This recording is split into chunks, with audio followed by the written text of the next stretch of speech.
compulsory military service making its way back to Europe? Is it a good idea? Do you agree with it? Do you think it's necessary? Do you think it's maybe even good for the population so as we have a better understanding of what civil duty is all about? Folks, as always, if you want to learn more about survival and preparedness, you're in the right place. Survival and preparedness is what we do here. You have the channel with a ton of content, and especially as to get ready for this economic problems all over the world and a lot more, surviving the economic collapse. So survival skills, you have the Spanish and you have the French versions of the books as well in the links there below. Guys, what is it that's happening? Well, let's check this out. Denmark is introducing compulsory military service for women 2 years earlier than planned.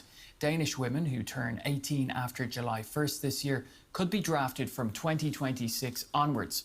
Men and women must now take part in an annual ballot from which names are drawn if there are not enough volunteers for the army. Denmark has also extended the duration of military service from 4 to 11 months. In February, it announced it was increasing its defence spending by 6.8 billion euros over the next 2 years in response to the rising threat posed by Russia. Well, for more on that, I'm now joined by DW reporter Roland Jodin in the studio. Roland, great to have you here. So, firstly, how common is compulsory military service in Europe for women? First of all, let's clarify. This is DW News. This is the official German media, mouthpiece. This is German news from the government themselves. And Germans usually don't have. They're still a little bit, iffy about military service. Not common at all. So you see, Denmark announced it today.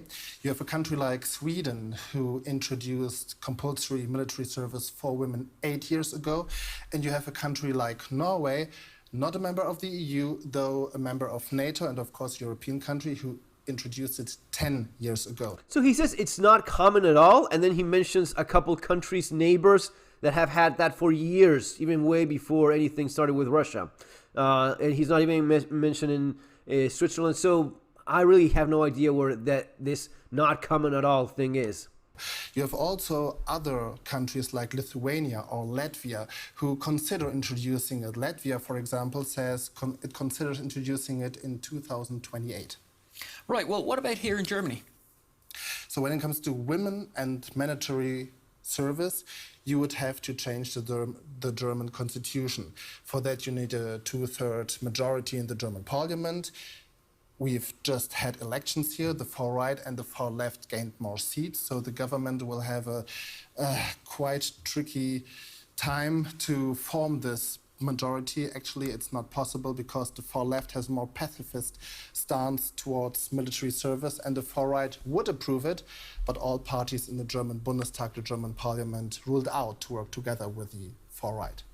Right, so what a shit show Germany is. A country that has been invaded by, a country that is losing its identity, that has fallen to insane levels, and they're still arguing if they should learn to defend themselves or not. It is embarrassing. We zoom out a bit from Germany.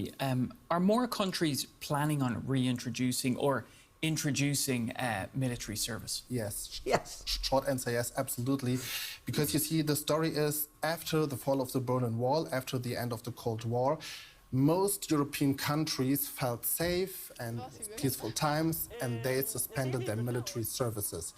Then the annexation of Crimea happened by Russia. Then the full-scale invasion of Ukraine by Russia happened, and most European countries changed course, invested more money in their militaries and spent more money for the militaries, and now we are at a point where we see Europe does not have enough recruits and soldiers.